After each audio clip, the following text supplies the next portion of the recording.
अस्सलामुअलैकुम and welcome back everyone. This is Khadija Azam और आज के वेब टेक्नोलॉजीज़ के लेक्चर में जो हमें टास्क मिला था वो था सेशंस का। तो सेशंस होते क्या हैं? सेशंस यूज़ होते हैं हमारे पास यूज़र की इंफॉर्मेशन को स्टोर करने के लिए ऑन द सर्वर्स। तो इसको समझते हैं एक प्रैक्टिकल टेक्निकल एग्जांपल से। तो अज्यूम करें कि हम लॉगिन कर रहे हैं कोई भी वेबसाइट। तो जब हम अपनी वेबसाइट पर लॉगिन करते हैं तो और फिर वेबसाइट पर जाकर हम डिफरेंट अपने पेजेस विज़िट करते हैं, तो जो सर्वर है हमारी लॉगिन इन्फॉर्मेशन को स्टोर करके ही रखता है। ऐसे नहीं होता कि हम एक वेबसाइट पर जाएं, लॉगिन करें और उसके ऊपर डिफरेंट पेजेस पर जाएं तो हम लॉग आउट हो जाएं। हम लॉगिन ही रहते हैं, तो जो हमारा डाटा स्टोर हो रहा है सर्वर पर वो सेशन के थ्रू होता है और जिसकी वजह से फिर हम लॉगिन ही रहते हैं, लॉग आउट नहीं होते। अच्छा, तो जिस तरह अब हम अपने CMS BGNG के पोर्टल पे लॉगिन करते हैं और हमारे पास एक इंटरफेस आ जाता है, उसके बाद अब अगर हम अटेंडेंस पर क्लिक करें तो हमें हमारी ही अटेंडेंस शो होती है। और फिर अगर हम अपने पोर्टल पर जितने मर्ज़ी पेजेस को विज़िट कर लें, हम लॉगिन ही रहते हैं। तो इधर हम यूज़ करते हैं सेशन को। जब हम अटेंडेंस पे जाते हैं, एक पेज से दूसरे पेज पर जा रहे हैं, हमारी जो इन्फॉर्मेशन थी लॉगिन की वो स्टोर रही थ्रू सेशंस। तो चलिए मूव करते हैं इनके कोड्स की तरफ। तो सेशन को शो करवाने के लिए मैंने फ़ाइल 3 क्रिएट की।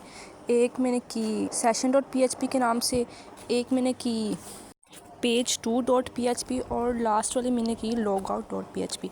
तो इसके कोड्स बहुत ही आसान है, वही काम जो हम शुरू से करते आ रहे हैं। बस एक काम है कि हम सेशन स्टार्ट का फंक्शन यूज़ करते हैं जो कि बिल्ट इन PHP फंक्शन है।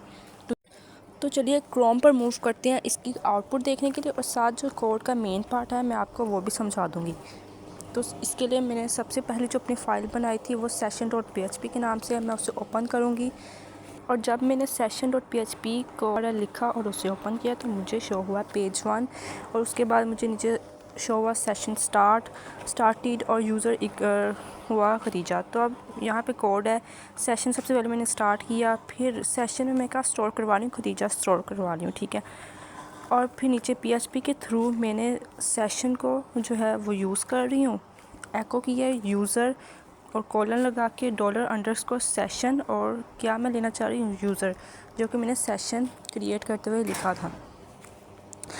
और एक लिंक क्रिएट किया for moving from one page to another page. तो अब जब मैं क्लिक करूँगी टू पेज 2 तो आप देख सकते हैं पेज 2 पे मुझे नेम शो हो रहा है खदीजा।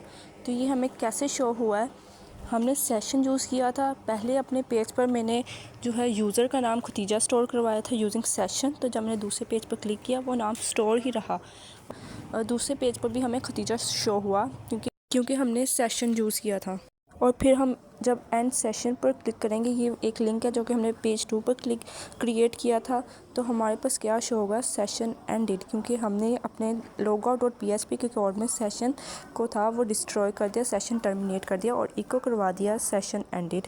और फिर जब हम गो बैक पर क्लिक करेंगे उसके ऊपर हमने एक लिंक क्रिएट किया था कि हम मूव कर जाएं session.php। तो जब हम गो बैक पर क्लिक करेंगे तो हम अपने फर्स्ट पेज पर मूव कर जाएंगे जो कि था session.php।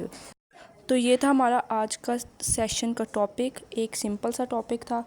होप सो कि आपको समझ आ गई होगी। अगर फिर भी आप लोगों का कोई सवाल है, कुछ समझ नहीं आई, you can comment under the video. So this was all for today. अल्लाह हाफिज़, टेक केयर।